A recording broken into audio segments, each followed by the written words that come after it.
A continuación les vamos a presentar el trabajo práctico del grupo 8, una operacional con una fuente de corriente hecha con una resistencia y una operacional con una fuente de corriente hecha con transistores.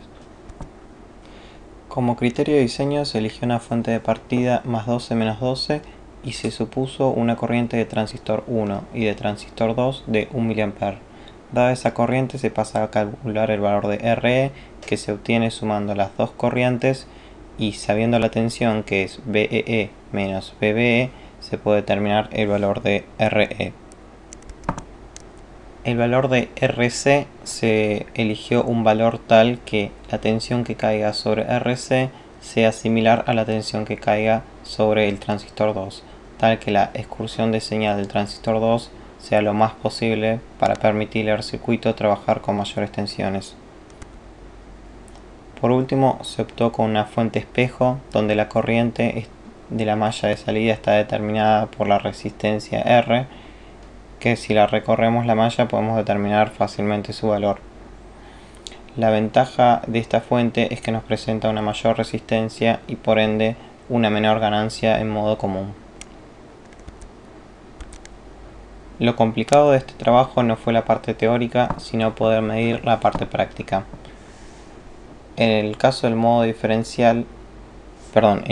modo común, la ganancia es bastante simple. Basta con conectar el generador de señal en paralelo a las dos entradas del operacional y medir la salida, siempre teniendo en cuenta de trabajar con valores de señal bajos para que no afecten los límites de la recta de carga dinámica.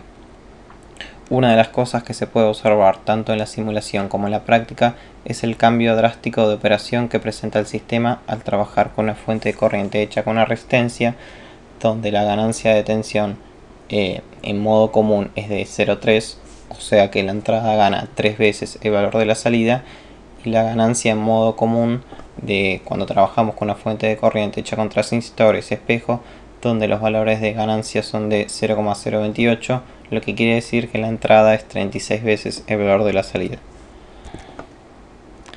Y la parte más complicada del trabajo fue medir el modo diferencial, ya que se necesitan que las señales de entrada sean de la misma amplitud pero desfasadas 180 grados. Se optó por utilizar un amplificador operacional comercial, en nuestro caso el TL082, y conectarlo en configuración de inversor para poder invertir la señal 180 grados. No vamos a entrar mucho en detalle sobre el cálculo del mismo, pero básicamente la ganancia inversora está determinada por el valor de la resistencia retroalimentadora y el valor de la resistencia de entrada.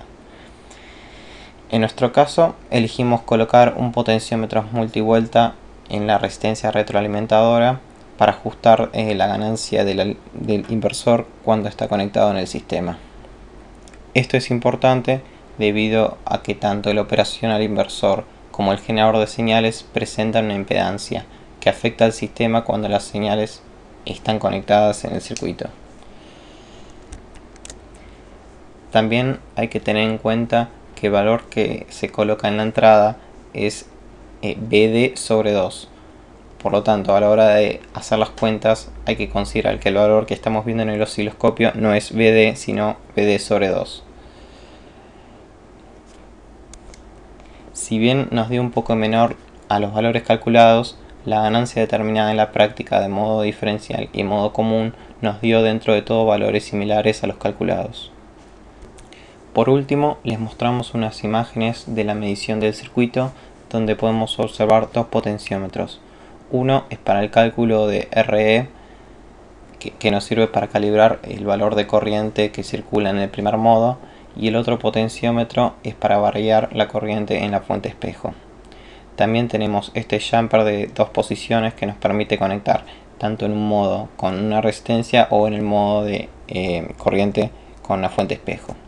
También tenemos este jumper que nos permite desacoplar este potenciómetro para poder calibrarlo, y este jumper, aparte de servir de modo de operación, sirve para calibrar este otro potenciómetro. Otro dato importante fue que el inversor fue construido sobre un protoboard, y a la hora de efectuar las mediciones, tanto el protoboard como los cables inducían mucho ruido al sistema, lo que nos complicó considerablemente las mediciones en modo diferencial.